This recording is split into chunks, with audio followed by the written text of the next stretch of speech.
मुख्यमंत्री माननीय मुख्यमंत्री श्रीयुक्त मोहन चरण माझी महोदय को से वक्तव्य प्रदान करबे महाराज को अनुरोध करमी से माननीय कलिंग सम्राट कर संगे से वक्तव्य आगे किसी कथोपकथन लगी महाराज निर्देश देते महाराज को मैं अनुरोध करमी कलिंग सम्राट कर संगे से जहाँ निर्देश देते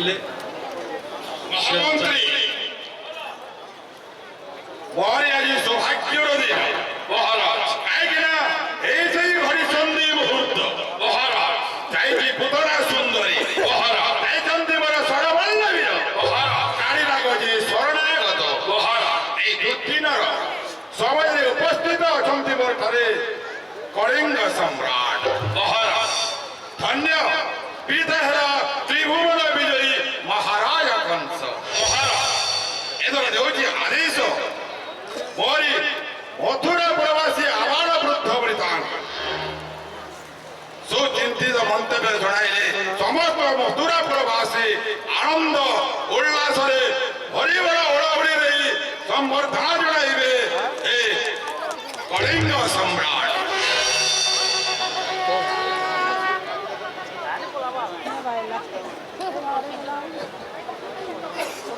कलिंग सम्राट को आज मथुरा नगरी विकास योजना पाई कौन करिछंती एला प्रथम प्रश्न है महाराजांकर। द्वितीय प्रश्न है महिला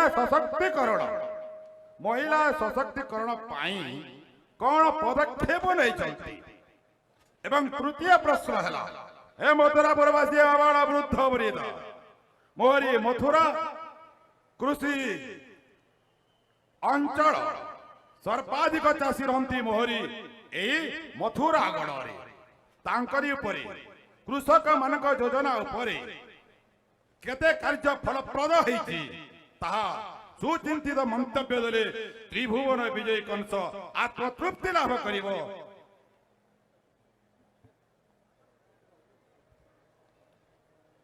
महाराज कंसंकर जय हो। महाराज कंसंकर निमंत्रण क्रमे मते सौभाग्य प्राप्त होईछि ए मथुरा नगरी रे आसीबा पाई एवं यही भली भाव रे गत वर्ष मध्य मते स्वतंत्र भाव रे निमंत्रित करा जाइथिला एवं मु मध्य ये मथुरा नगरी को धनुजात्रा महोत्सवर ये अवसर रे आसीबार मते अवसर प्राप्त होइथिला एवं सेते बेले मध्य ये मथुरा नगरी रो अनेक विकासमूलक काम को किभली भाव रे संपादन करा जिवो आउ सेथिपाई मध्य मु प्रतिश्रुति देइथिली। महाराजा आपणकर आदेश क्रमे गत वर्ष दिया जाइथिबा जो प्रतिश्रुति गुड़िक मु महाराज पूरण करिछि। सर्वप्रथमे आपण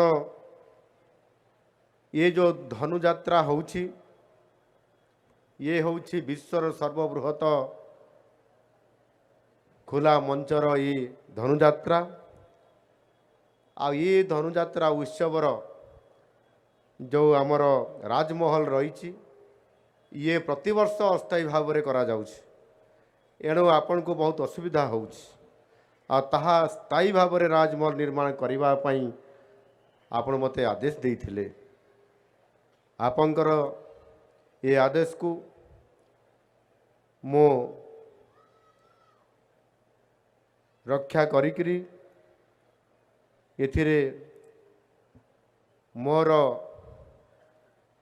समस्त अधिकारी मानक मो ताहार डीपीआर बनैबा पई कहिथिली आदेश देइथिली एवं सेमाने मध्य डीपीआर प्रस्तुत करिसंती एवं ताहार मध्य आज महाराज आपंकर उपस्थिति रे ये धनुजात्रार स्थायी राजमहल ଆଜି ତାର ଶିଳାନ୍ୟାସ ହୋଇଛି ମହାପ୍ରଭୁ।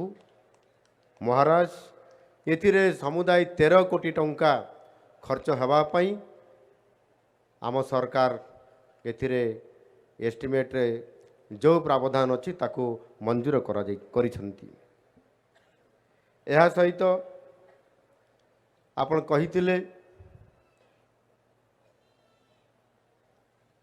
ଇଏ ମଥୁରା ନଗରୀର ଯେଉଁ ଯମୁନା ନଦୀ, ଜିରା ନଦୀ, ଏ ଜିରା ନଦୀରେ ଏକ ଆନିକଟ ନିର୍ମାଣ କରିବା ପାଇଁ ତାକୁ ମଧ୍ୟ ମୁଁ ଅନୁମୋଦନ କରିଛି।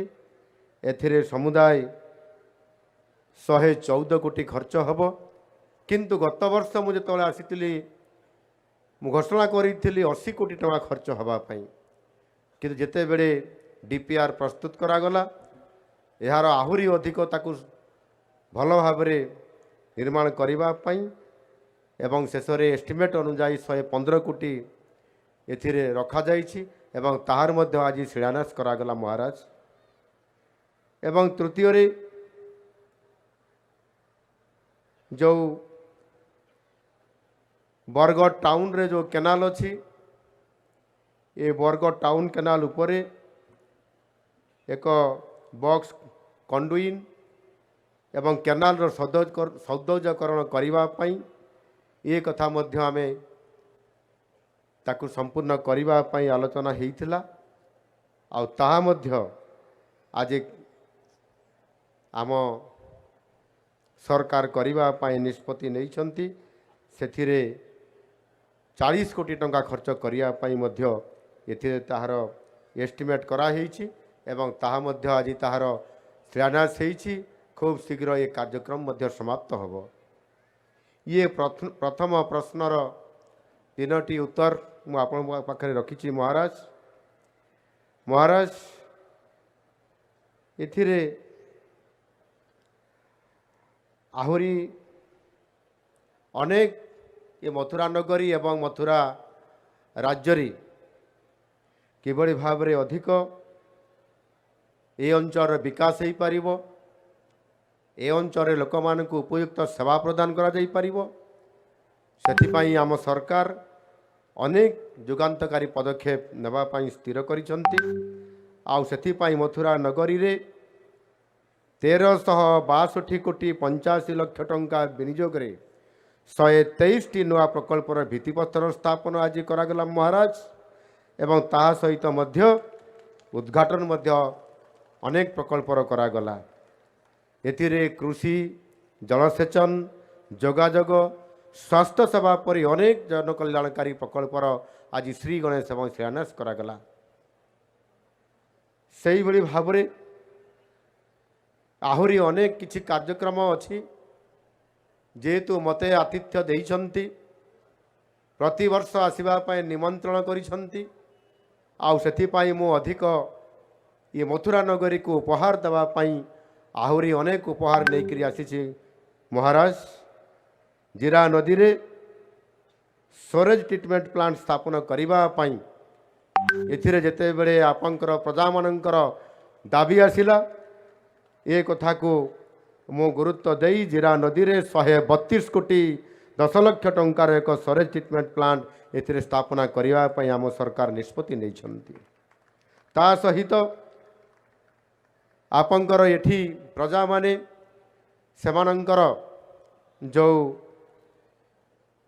ବିକ୍ରି କରିବା ପାଇଁ ବିଭିନ୍ନ ପନିପରିବାଠୁ ଆରମ୍ଭ କରିକରି ଶସ୍ୟ ପର୍ଯ୍ୟନ୍ତ ତାଙ୍କୁ ଯେଭଳି ଭାବରେ ଏବଂ ବ୍ୟବସାୟ କରିବା ପାଇଁ ଅନେକ ସମୟରେ କେଉଁଠି ଉଠା ଦୋକାନ, କେଉଁଠି ଆପଣଙ୍କର ସମ୍ପୂର୍ଣ୍ଣ ଭାବରେ ତାହାର ସୁବ୍ୟବସ୍ଥା ଆପଣଙ୍କର ମଥୁରା ନଗରୀରେ ହୋଇପାରିନଥିବାରୁ ପ୍ରଜାମାନେ ଭାରି ଅସନ୍ତୁଷ୍ଟରେ ରହୁଛନ୍ତି ଏବଂ ଅସୁବିଧା ମଧ୍ୟ ଭୋଗୁଛନ୍ତି।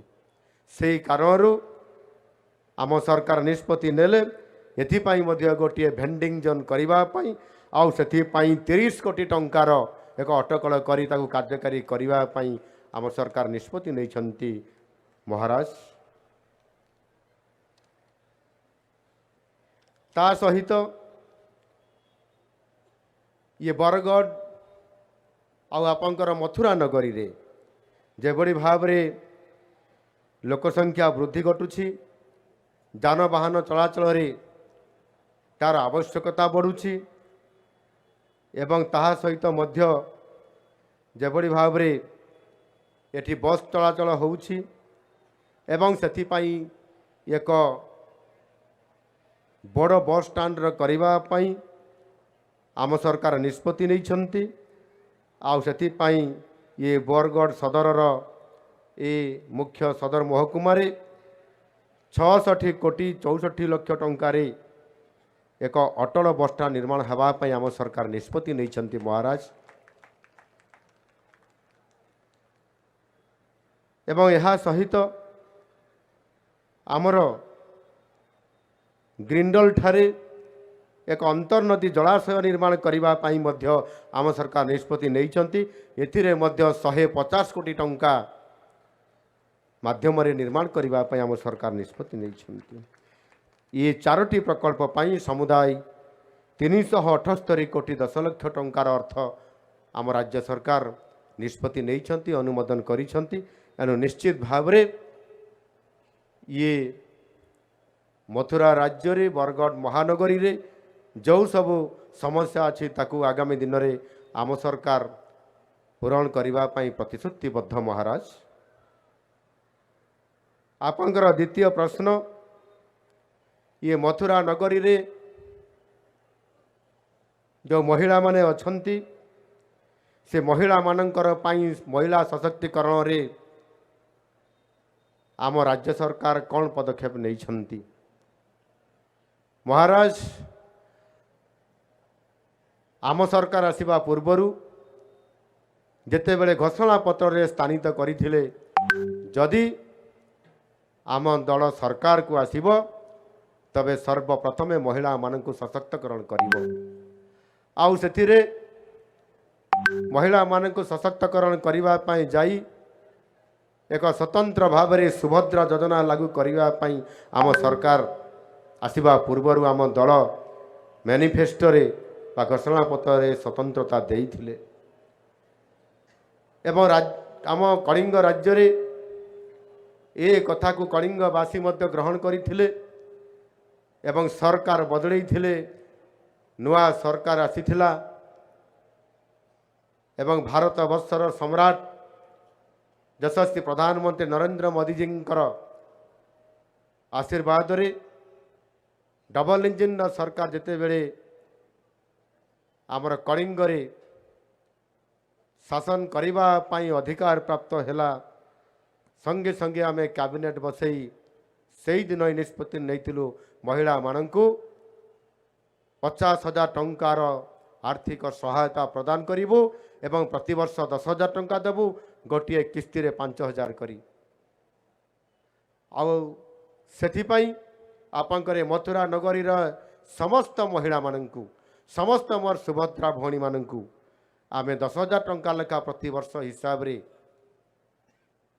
ପ୍ରଦାନ କରିସାରିଛୁ ଏବଂ ସେଥିରେ ସମ୍ପୂର୍ଣ୍ଣ ଭାବରେ ଜଣେ ଜଣେ ମହିଳାଙ୍କୁ 15,000 ଟଙ୍କାର ଆର୍ଥିକ ସାହାଯ୍ୟ ଆମ କଳିଙ୍ଗ ସରକାର ତରଫରୁ ପ୍ରଦାନ କରାଯାଇଛି ମହାରାଜ।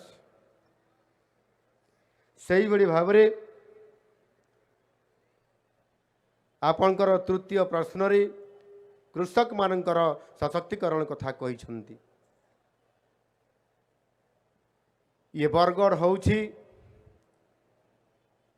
ସମ୍ପୂର୍ଣ୍ଣ ଭାବରେ ସାରା କଳିଙ୍ଗର ଅର୍ଥାତ୍ ଆଜିର ଓଡ଼ିଶାର ଏକ ଭାତହାଣ୍ଡି କହିଲେ ଅତ୍ୟୁକ୍ତି ହେବ ନାହିଁ। ଯଦି ବରଗଡ଼ରେ ଚାଷ କାର୍ଯ୍ୟ ହେବ ନାହିଁ ତାହେଲେ ନିଶ୍ଚିତ ଭାବରେ ସମ୍ପୂର୍ଣ୍ଣ ଭାବରେ କଳିଙ୍ଗ ନଗର କଳିଙ୍ଗ ରାଜ୍ୟର ସମସ୍ତେ ସଙ୍କଟରେ ପଡ଼ିବେ, ଖାଦ୍ୟ ସଙ୍କଟରେ ପଡ଼ିବେ। ସେଥିପାଇଁ ଆମ ସରକାର ଚାଷୀଙ୍କର ପାଇଁ ମଧ୍ୟ ଅନେକ ଗୁରୁତ୍ୱପୂର୍ଣ୍ଣ ନିଷ୍ପତ୍ତି ନେଇଛନ୍ତି। କୃଷକମାନଙ୍କର ସଶକ୍ତିକରଣ ନାଁରେ ମୁଖ୍ୟମନ୍ତ୍ରୀ କୃଷି ଯୋଜନାରେ କୃଷକମାନଙ୍କୁ ଶସ୍ୟ କିଭଳି ଅଧିକ ଉତ୍ପାଦନ ହେବ ଏବଂ ଯେତେବେଳେ ଚାଷ କାର୍ଯ୍ୟ ଆରମ୍ଭ ହେବ ସେତେବେଳେ ବିହନ ଉତ୍ତମ ମାନର ଉତ୍ତମ କିସମର ବିହନ ପ୍ରଦାନ କରାଯିବ, ସାର ପ୍ରଦାନ କରାଯିବ ଏବଂ କୀଟନାଶକ ଔଷଧ ମଧ୍ୟ ଚାଷୀମାନଙ୍କ ହାତରେ ଦେବା ପାଇଁ ଭାରତ ସରକାର ପିଏମ୍ କିଷାନରେ 6,000 ଟଙ୍କା ଗୋଟିଏ କିସ୍ତିରେ 3,000 କରି ବର୍ଷକୁ 6,000 ଟଙ୍କା ପ୍ରଦାନ କରୁଛନ୍ତି। ତା ସହିତ ରାଜ୍ୟ ସରକାର ମଧ୍ୟ ସିଏମ୍ କିଷାନରେ ବର୍ଷକୁ 2ଟି କିସ୍ତିରେ 2,000 କରି 4,000 ଟଙ୍କା ପ୍ରଦାନ କରୁଛନ୍ତି। ଇଏ ଚାଷ କାର୍ଯ୍ୟ ସମୟରେ ଗୋଟିଏ ବର୍ଷରେ 10,000 ଟଙ୍କା ଅନୁଦାନ ଡବଲ ଇଞ୍ଜିନ୍ ସରକାରରେ ପ୍ରାପ୍ତ କରାଯାଉଛି ମହାରାଜ।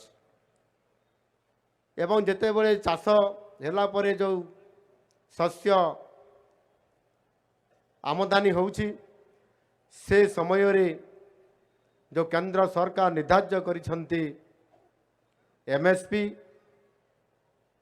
ଧାନର ସର୍ବନିମ୍ନ ସହାୟକ ମୂଲ୍ୟ ଗତ ଏ ଚଳିତ ବର୍ଷରେ 2300 ଟଙ୍କା କେନ୍ଦ୍ର ସରକାର ରଖିଥିବା ପରିସ୍ଥିତିରେ ଆମ ସରକାର ସଂକଳ୍ପ ନେଇଥିଲେ, ଆମ ଦଳ ସଂକଳ୍ପ ନେଇଥିଲେ ଯେତେବେଳେ ସରକାର ଆସିବ ସେତେବେଳେ ଆମେ